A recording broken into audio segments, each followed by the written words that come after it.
तमाम अतिथिगणों का मेरा नमस्कार। माननीय रीना बहन जो उपस्थित हैं उनको मेरा नमस्कार। और आज बहुत ही गौरव की बात है। आज एक ऐसा दिन है जो एक ऐसे राजा आज के दिन भारत की धरती पर मगध की भूमि में जन्म लिए, जिन्होंने अपने पीछे अखंड भारत को छोड़ कर गए। तो उनके लिए मैं कुछ लाइनें बोलना चाहती हूँ, तो जरा ध्यान पूर्वक सुने। आप सबसे विनम्र निवेदन है। साथियों,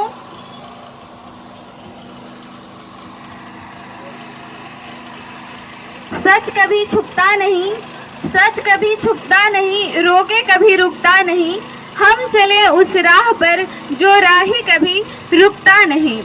चक्रवर्ती महान सम्राट अशोक का जन्म पाटलिपुत्र में हुआ था, जो आज का पटना कहा जाता है। दोस्तों, वो एक विश्व प्रसिद्ध और शक्तिशाली भारतीय मौर्य राजवंश के महान सम्राट, विश्व विजेता सम्राट हुए। सम्राट अशोक का पुराना नाम देवानामप्रिय सम्राट अशोक हुआ और उन्होंने अखंड भारत पर राज किया।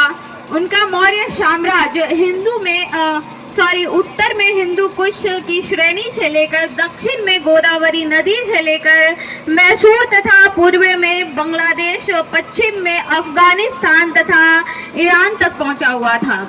दोस्तों, सम्राट अशोक का साम्राज्य आज का संपूर्ण भारत, पाकिस्तान, नेपाल, बांग्लादेश, भूटान, म्यांमार के अधिकांश भूमार्ग पर था। उस समय से आज तक का सबसे बड़ा भारतीय साम्राज्य रहा है। साथियों, चक्रवर्ती सम्राट अशोक महान शक्तिशाली सम्राटों एवं राजाओं के पंक्ति में हमेशा विशेष स्थान पर रहे हैं।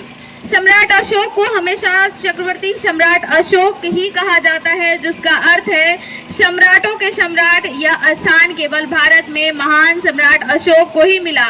सम्राट अशोक को अपने विश्व साम्राज्य से बेहतर कुशल प्रशासन तथा बौद्ध धर्म के प्रचार के लिए भी जाना जाता है।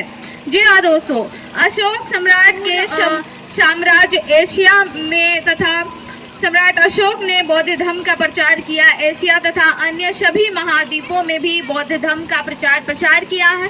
सम्राट अशोक के संदर्भ में कई सारे स्तंभ एवं कई शिलालेख आज भी भारत के कई स्थान पर देखे जा सकते हैं।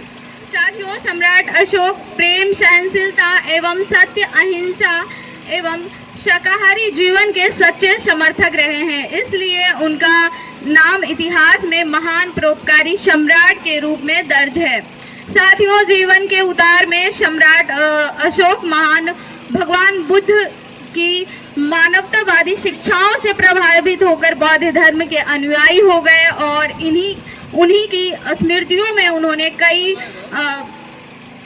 स्तंभ बनवाए, जो आज भी उनके जन्म स्थल लूनी में है। साथियों, बोध गया, सारनाथ, कुशीनगर, थाईलैंड, ऐसे कई सारे देशों में आज भी अशोक स्तंभ देखे जा सकते हैं। सम्राट अशोक ने अपनी पूरी जीवन में कभी भी कोई एक भी युद्ध नहीं हारे। सम्राट